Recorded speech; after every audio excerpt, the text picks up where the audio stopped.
오늘 여러분은 저와 함께 칸트 여행을 떠납니다. 황홀한 15분이 될 겁니다. 제가 칸트를 만나서 체험했던 지적 흥분과 황홀한 풍경으로 여러분을 잘 안내하겠습니다. 짧은 여행이 될 겁니다.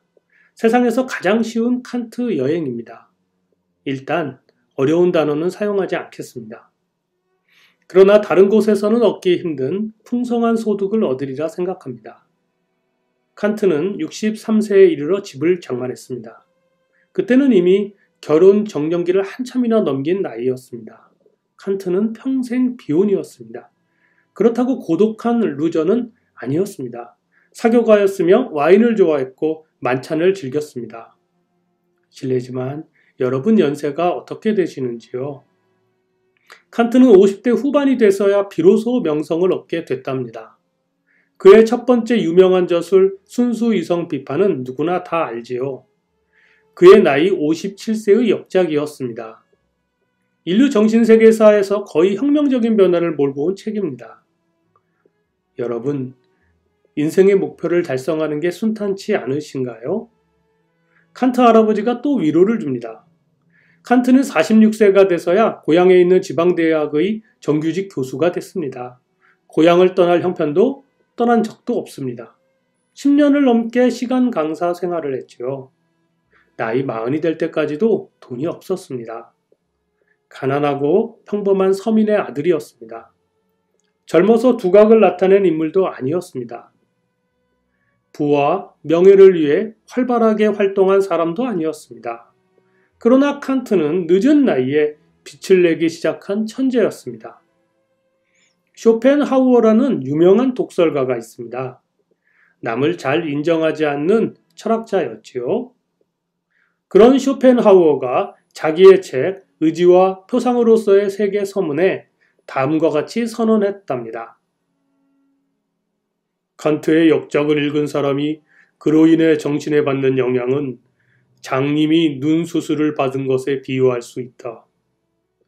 칸트 철학은 모든 이의 머리를 근본적으로 변화시키는데 그 변화가 너무 커서 가히 정신적 거듭남이라 일컬을 만하다.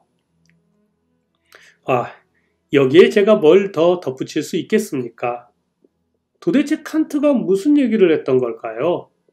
그 노교수의 책이 얼마나 대단했길래 사람들이 칸트 하는 걸까요? 오늘 그걸 알아보겠습니다.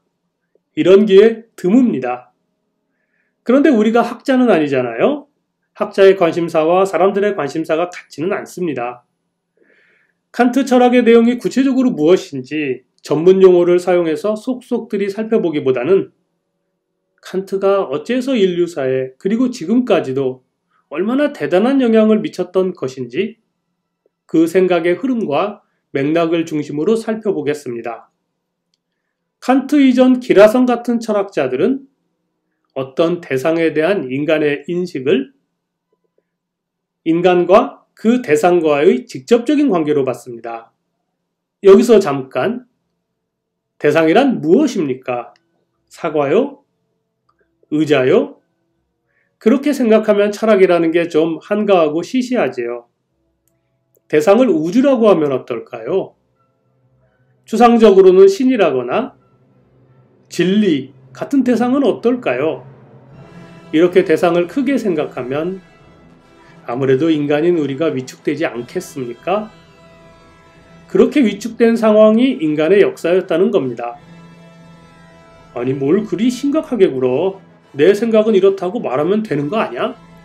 무리입니다. 이단은 허용되지 않았습니다. 주체성? 이런 건 명함을 내미기 어려웠지요. 이런 상황에서 칸트가 기묘한 생각을 펼쳐냅니다. 상당히 단순한 생각의 전환입니다. 인간과 대상과의 관계를 그 대상을 관찰하는 관찰자 중심으로 바꿔버립니다. 어떻게요? 칸트는 대상을 둘로 나눕니다. 그 대상의 본래 모습과 그 대상의 겉모습인 현상으로 분리하는 겁니다. 대상의 본래 모습은 그 자체로 완벽하고 온전한 실체입니다. 칸트는 이걸 사물 그 자체라 칭했습니다. 현상은 인간이 관찰할 수 있는 그 대상의 겉모습입니다. 우리가 인식하는 대상은 사물 그 자체가 아니라 그 겉모습인 현상을 인식한다는 게 칸트의 관점입니다. 이게 또 절차가 있어요. 대상에 대해 우리 머릿속에서 행해지는 인식 절차에 관해서 칸트는 인간이 지니는 세 가지 능력을 구별합니다. 첫 번째, 대상을 수용하는 감각기관의 능력입니다. 이 강력한 감각기관의 능력은 사물의 겉모습인 현상을 데이터로, 즉 감각자료로 수용해서 머릿속 이미지를 만듭니다. 두 번째, 생각하는 능력입니다. 인간의 사고력은 머릿속 이미지로 수용된 여러 가지 현상에 대한 정보를 잘 생각하고 이성의 도움을 받기까지의 절차를 실행합니다. 세 번째, 더 높은 원리로 생각하게 하는 능력입니다. 그런데 순수 이성 비판의 목적지는 이성의 한계였거든요. 인간의 머릿속에 수용된 것은 대상의 본성 그 자체가 아니라 현상이고, 현상은 그 수용 과정에서 감각기관에 의해 즉시 오염됩니다. 인간의 머릿속에는 대상의 본래 모습이 존재할 수 없는 겁니다. 따라서 사물 그 자체는 인간이 알 수 없습니다. 이런 칸트의 논리는 상당히 양자역학적인 통찰이지요. 여러분도 알다시피 양자역학에서는 관찰자의 관찰에 의해 물질의 상태가 영향을 받습니다. 그래서 양자역학에서도 사물 그 자체를 정확히 알 수 없습니다. 어쨌든 이것이 이성의 한계입니다. 별것 아닌 것 같지요? 그 사이 다양한 분야의 과학이 발전했습니다. 과학이 철학을 대체한 21세기 관점에서 보면 별것 아닐 수도 있습니다. 그러나 때는 18세기 후반입니다. 대상의 본래 모습과 현상을 분리함으로써 대상의 객관적인 실제마저 부정하는 그 당시 유행했던 독단적인 관념론과 선을 긋습니다. 누군가 신의 존재를 칸트에게 묻는다고 가정해 보십시오. 만약 신이 사물 그 자체라면 우리 인간이 알 수 없습니다. 만약 신이 현상이라면 인간의 정신을 만들어낸 것이므로 그건 신의 본성과 맞지 않습니다. 그러므로 역시 신의 존재를 알 수 없는 겁니다. 학문하는 사람이 열심히 공부해도 어차피 모르는 것이라면 학문의 대상이 될 수 없지 않습니까? 신, 종교, 절대자, 우주, 진리. 이런 건 철학의 대상에서 빼자는 결론이 만들어집니다. 절대적인 진리로 사람들의 생각을 억눌렀던 온갖 사상과 종교의 권위를 철학적으로 부정한 겁니다. 칸트 이전까지 철학자들은 신과 진리의 노예였습니다. 칸트가 그런 족쇄를 끊어버렸습니다. 칸트 덕분에 자유롭게 자기 목소리를 높이는 철학자들이 속속 등장하게 됐습니다. 그래서 칸트가 현대 사상으로 들어가는 입구라는 겁니다. 순수 이성 비판의 종착지인 이성의 한계 덕분이지요. 자, 여기까지가 일부입니다. 여기서 멈추면 칸트를 잘 모르는 겁니다. 이제부터가 중요합니다. 이성은 진리를 알아내지 못합니다. 그렇다면 우리 인간에게 어째서 이토록 무기력한 이성이 주어졌던 것일까요? 이에 대한 칸트의 답변이 바로 그의 나이 61세 때 출간한 도덕 형이상학의 기초입니다. 칸트의 또 다른 기념비적인 저술이며 칸트의 위대함을 영구적으로 만들어준 책입니다. 인간은 무엇이 진리인지 알 수 없어도 무엇인가 행동을 해야 하는데 우리 인간은 무엇이 선한 행동인지 본능처럼 선천적으로 알고 있다는 겁니다. 특별한 교육을 받지 않았다 해도 자주 실패하긴 해도 사람을 함부로 죽여서는 안 된다고 우리는 생각하며 위험에 처한 사람을 도와줘야 한다고 생각합니다. 이런 생각은 어디에서 나온 것일까요? 인간으로 하여금 선한 행동을 하도록 의지를 주고 안내하는 힘, 머릿속에서 도덕적 의무를 낳게 하는 힘, 그게 바로 이성의 사명이자 본연의 역할이라고 말했습니다. 칸트는 그런 이성은 누구에게나 같은 거라고 생각합니다. 여러분 마음속에 있는 휴머니티와 코디정 마음속에 있는 휴머니티가 다르지 않습니다. 그러므로 칸트는 이성이 제 역할을 잘할 수 있도록 사람마다 다를 수밖에 없는 차별적인 요인들을 도덕에서 뺍니다. 그런 것으로는 감정, 취향, 경험, 처지, 이익, 욕망 같은 게 있겠지요. 결국 남는 것은 누구에게나 적용되는 이성이 펼쳐내는 보편 원리밖에 없고 그 보편 원리가 바로 최고의 법률이라는 겁니다. 그런 법률을 일컬어 도덕 법률이라고 합니다. 여기서 잠깐, 왜 하필 법률이에요? 도덕은 바람직하기만 하면 되는 거 아니에요? 칸트도 인정할 건 인정합니다. 바람직하면 좋지요. 하지만 그런 걸 도덕 원리라고는 부르지 말자는 거였어요. 칸트는 여러분과 저를 이성적인 존재로 하나로 묶어주려고 합니다. 서로 다른 사람을 하나로 연결해 주려면 법률밖에 없거든요. 그런데 무엇이 도덕인 것이냐, 도덕의 내용이 무엇이냐를 따지려고 하면 사람마다 경험에 따라 성향에 따라 그 내용이 달라지고 그러면 또 보편적이지 않게 됩니다.